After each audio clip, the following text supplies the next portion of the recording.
of NFL.com, NFL Network. The great Cynthia Frelund joins us now. Cynthia, welcome to the show. How you doing? All right. So it was a great weekend of football. I kind of am getting a little anxious about the Browns head coaching search, so I'm probably at about a 5 out of 10. And most Mondays, I'm usually about a 7 out of 10. How about you? Okay.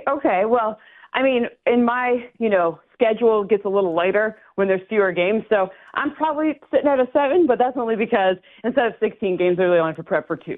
No, that is totally fair. And oh, by the way, do you agree, by the way, like I thought the Bears and the Bears-Rams and then the Broncos-Bills games were so elite, and they kept up to what the first round of the playoffs felt like, and then the other 2 playoff games happened.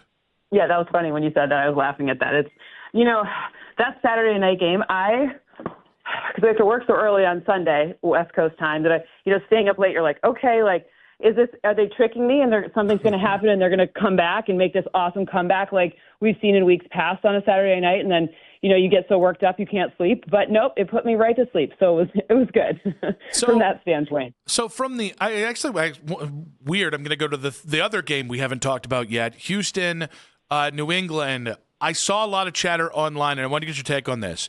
Should the Texans have gone to Davis Mills in the second half just to see if he could have given them a spark to get them not just in that game, but to win that game? It's hard to argue with them at least trying because of what we've seen from Davis Mills this year and how well he's played. However, I do sort of see D'Amico Ryan's point about then what are you doing to C.J. Stroud, right? You're completely telling him that you have no confidence in him, and basically you run the risk of losing him kind of going forward as well, right? So I see both sides of it, though it feels like if they had played Davis Mills, it would have at least been a little bit of a jolt of something, but I don't know. I wish my bosses liked me enough to, as much as D'Amico Ryan's like C.J. Stroud. Cynthia, obviously, following the Bills' loss, Sean McDermott gets fired, and I kind of look at the entire situation, and McDermott has a really good record. They haven't been able to get over the hump. The roster wasn't that great. Do you kind of turn around and think that might be a decision Buffalo's regretting in the next year to 2? Well, I think, we saw with Doug Whaley, like kind of what happened with sort of a lame duck GM, but it sounded like Brandon Beane was getting elevated. I feel like in this modern age, especially with all of these head coach openings, you have Josh Allen, which is super attractive, but you do have one thing that's tricky, which is opening a new stadium. And being the first team to play in a new stadium, you don't want to mess things up, right? Because the Bills I know they're technically in New York, but they're Midwesterners like us, and they kind of have that like homey feeling. So they want everything to feel like, Midwestern of sorts. So if you're not going to get, you're not going to get a coach that isn't in lockstep with his GM, or you're really going to have this leg up on recruiting and all the kind of warm fuzzies that you'd like that are not anything to do with things happening on the field, but having to do with what happens, coaching wise and roster wise and all the things that actually like select for winning a game. It's a lot to ask for anyone to come into this coaching situation. And it's just not as an attractive of a job given, that you don't get to pick your GM. Cynthia, we've got a head coaching search here in Cleveland to talk about. Kevin Stefanski went down to Atlanta. I do want to get to those things, but I wanted to circle back to the Houston spot. C.J. Stroud's numbers this year look identical to his first year here. I think the play they're going to make is they just don't give him that next contract this offseason, maybe wait till next offseason and maybe try and play this out a little bit longer. But, I saw you tweeting about the turnovers and just how, was it 5 turnovers, 8 turnovers in the game altogether.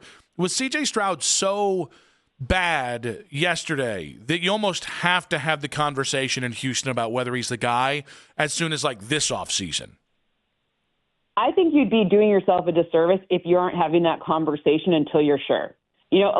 I look at what happened with Tua, right? It's now a question mark there. Poor Kevin Stefanski has to deal with it. What are you doing with Michael Penix? Can he stay healthy? What about Kirk Cousins? They're going to obviously get rid of him. So who are you going to there's just a lot of question marks at that position, the most important position in all of football. So if you are not dead set sure, if you do not have Patrick Mahomes, Josh Allen, one of the few, you should always be asking yourself that question. And you absolutely need to ask yourself who your backup is, too, because look at the Bo Nix situation. Now, Jared Stidham, who has played one kneel down this regular season, he's coming in the most important game of the whole season. So you have to get that whole position group right from top to bottom.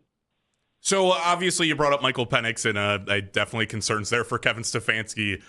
You put everything together, given what we saw from him in his start in Cleveland, do you think that Atlanta is a good fit for him and one of the better jobs he could have taken?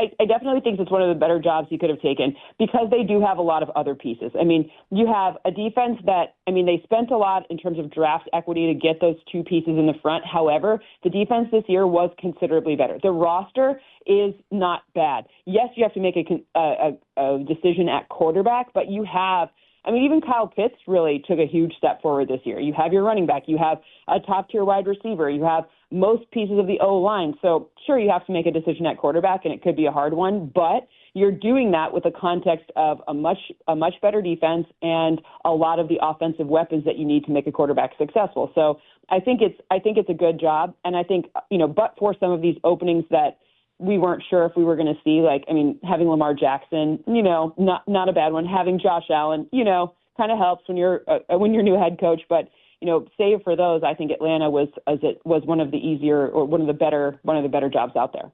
So I already know how Cleveland's going to react if he goes to Atlanta and has a semblance of success. That Browns fans are going to be like, you shouldn't have let go of that guy. He should still be here, and yet you're turning around with whatever coach we end up with. Is it very possible that Kevin Stefanski is a good fit in Atlanta, can have success there, and the Browns were also in the right from moving on from him in the situation in Cleveland? I do actually think it's a win-win. Sometimes you just need to restart. It's just like all of us in all of our jobs, right? Like you kind of ascend to this role, and then you kind of become this thing, and then the world changes. Like life changes everyone. I think anyone who has even a regular job, that sometimes it's time to look for something, a similar function, but at a different place so that you can, reconstruct things in the way you think it should be done. Matt Ryan, having that, it's a weird job. I'm not sure what Matt Ryan will necessarily do. And I say that in a positive way, no shade there. I'm not sure how it rolls, but it's clear that they're looking at a full scale structural shift, right? So they're trying to do things in a different way, and being a part of, shaping an entire culture. I think that's one of the things where, maybe Kevin Stefanski didn't get a full chance to do that because that wasn't what he was empowered to do in this current role. And maybe that's great for the Browns too, because maybe they have a great system in place and a new quarterback, or a new, quarterback too, but a new coach can ignite that system to work better. Cynthia Frelund of the NFL Network on the Make It Right, Call Kyle Right hotline. So I do want to get your take on the Browns' job here. But, two of the names in the succulent six, as I've called them, the final six candidates to get second-round interviews here in Cleveland, two of them aren't the guy, and they're not the guy next to the guy. They're maybe the third guy. So you look at Nate Scheelhaase. He's probably fourth in command in L.A., and this is kind of Grant Udinski's first year as the second in command. So I'm looking at this and I'm going, I don't know what tangible information I can base either candidate hiring off of. How I know you are just such a numbers, how do you quantify what their strengths and weaknesses are if they haven't been an OC for longer than a year and haven't called plays, or are, in the case of Scheelhaase in LA, the fourth in command and 2 years into the NFL? Right. So, I don't know enough about Grant Udinski to say anything. I'm not sure that he's even calling the play. I don't know what he does. I don't know him. Right. I don't know him. I don't even think I've ever met him once. I can tell you I've met, Nate Scheelhaase, whose last name I'm always scared to say because it just scares me with all of those A's. It's just so many.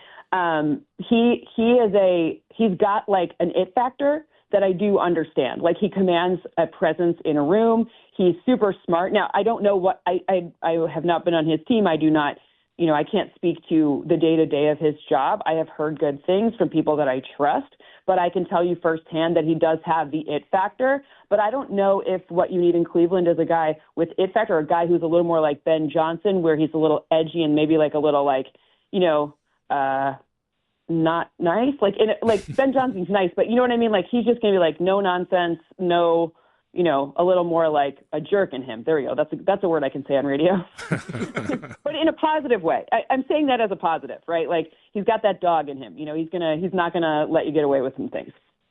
It's obviously also, Jim Schwartz Day, as Nick will like to call it. He's getting his second interview today with the Browns. Is that enough of a turnover for you, taking a guy who's your defensive coordinator already in place here and moving him up, given the fact that the Browns just haven't had the success in the last 2 years that they wanted? I guess my question for Jim Schwartz would be who's going to be running the offense and who's going to be responsible for play. Like my question for him, it's nothing to do with defense. We got it. You have an awesome defense. You have the best out of the world player in the entire league. Crazy good. Yes, support him with the right cast. This defense criminally underrated, at least nationally this year, and how we thought about them. So you got that side of the ball covered. I would want to know who's calling plays. Who are you going to convince in this particular coaching carousel with all of these jobs open? Who are you going to convince to come there and scheme up something that's going to work? All right. With that, there actually is, and I think this may be being underreported on a national level, there is a lot to like about this roster. Obviously, there's some concerns at the quarterback spot. How many drafts or how many off seasons do you think the Browns are away from being able to consistently be in that 8-9 or better territory? Oh, I don't think it's that many at all. I mean, the Steelers have, I don't know what, I'm very confused about what's going on with their roster. I was looking through kind of who's up this year and the age of some of their players, and I would imagine Aaron Rodgers is unlikely to return. So now you've got a lot of it is who you play, right? And being able to play a fourth place schedule and being able to, I think it could be, earlier than you might think, very, very quick here. I don't think it's going to be very long at all, depending on it. It really comes down to getting the offense right. All right, I'm going to throw out, because there's a chance it could be Deshaun Watson, Shedeur Sanders, and Dylan Gabriel in this quarterback room. But, there are going to be some names out there. I'm going to give you 4 names. I'd like 4 quarterbacks that they could get, free agents or trades. I want you to tell me how you would kind of rank them for the Browns going into this offseason. Mac Jones, Davis Mills, Malik Willis, and Daniel Jones. Mac Jones is one. Mac Jones has that dog in him. He's got that attitude that I just think the Browns need a guy who's going to be very he's quiet. He just does his work and the other guys listen to him. And I've seen Mac Jones in action, and I can speak to the fact that he commands the attention of the room. So that would be my number one. I think taking a risk on Malik Willis. I guess it would depend on who the coach is and what strategies they have in order to, because Malik Willis is not a sure thing. He had a couple of good games. I'm not taking anything away from him, but I don't know, right? That's an unknown quantity that I would need a coach that had a vision for him, someone that believed in that skill set for a player. I think after that, I like Davis Mills, but I don't know if I don't know. I've seen him start before. He had really, terrible cast of characters around it. It was tough. And then who's the fourth one? Sorry. That would be Danny Dimes, Daniel Jones.